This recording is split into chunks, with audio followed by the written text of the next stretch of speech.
Hi there, welcome back to the Apatros Review. In this episode, Public Domain Madness number 3, Prehistoric Women. Hi there, welcome back to the Apatros Review. I'm your host, Mila Sipka, and join me as I take you on a ride through the wild world of science fiction, action, and horror, all from my personal collection. And as you can see, I'm pretty much continuing the Public Domain Madness challenge, where I review 13 public domain films. Now, this film I'm reviewing in this episode is Prehistoric Women, directed by Greg G. Tellis in the year 1950. Actually premiered in the US on the 1st of November 1950. Now, this film is public domain, so it's available on YouTube and on various public domain multi-packs.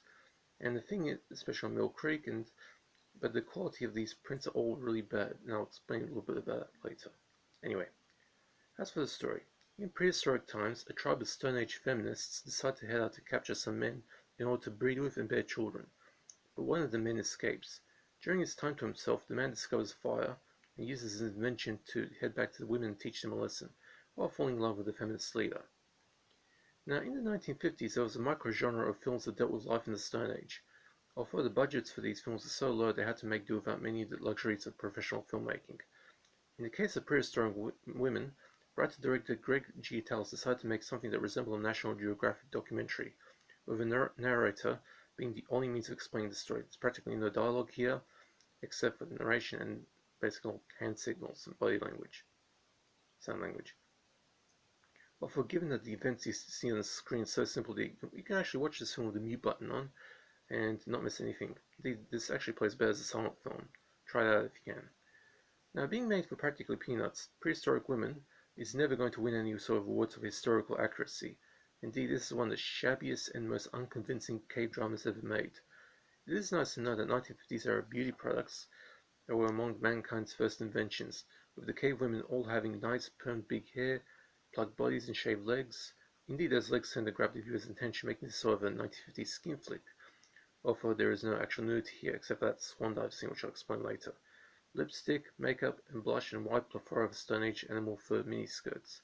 The story is exceedingly simple. A bunch of Stone Age feminists realize that they're missing out on getting cock, so they head out to find some men to get down nasty with. Often when they do find the men, they bonk them on the heads with their clubs and slingshots and turn the poor men into indentured servants. Now, if they don't figure out a few things first about relationships, the human race will be extinct. Luckily for all of us, they figured that out in time. The invention of fire was undoubtedly mankind's most important invention, and while we'll never know the circumstances of how mankind learnt that, the way he's speculated he is ridiculous. Those rocks are not suitable enough for making fire. They need certain types of rocks for doing it. But the film's one critical flaw is the ridiculous narration that goes the entire length of the film's 71-minute runtime. The bad day for night footage also makes seeing it through this one a chore. This is essentially the sort of Z-grade schlock that haunted the drive-ins of the 1950s, shot in a week and intended to fill out the third feature in a triple bill, while the patrons are busy sucking face in the backs of their cars, and therefore not interested in what's going on in the film. It is somewhat a G-rated film at best, so children can watch this and get a good laugh out of the cave antics. The visual effects don't exist, except for one strange-looking duck dragon that appears in one scene only to become the subject of history's first barbecue. Terrible film on all fronts, but good for a hearty laugh amongst bad movie masochists. And to be honest, this film, the prints of this film are all really badly public domain sources, and they really shouldn't make like a remastered version of this. It'll actually look better. You can make out what's going on. There's no gore, but there's a lot of bonking on the head with clubs and slingshots. And in one scene, the cave babes take swan dives into a local lagoon completely naked, while the narrator says, interestingly enough, the cave swan was invented before the swan.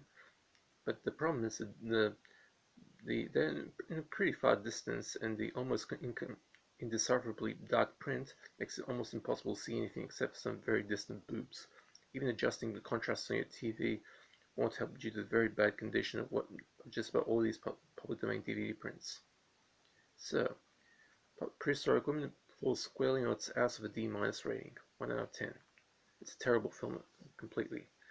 But if you're a bad movie masochist, this one will fit the bill. Okay, that's it for that review. The public domain madness keeps on going. Yeah, I don't do requests, but if you want to know if a particular film in my collection, just hit me up in the comments section, I'll answer. I hope you enjoy your night or day whenever you watch this. And that's it for this review.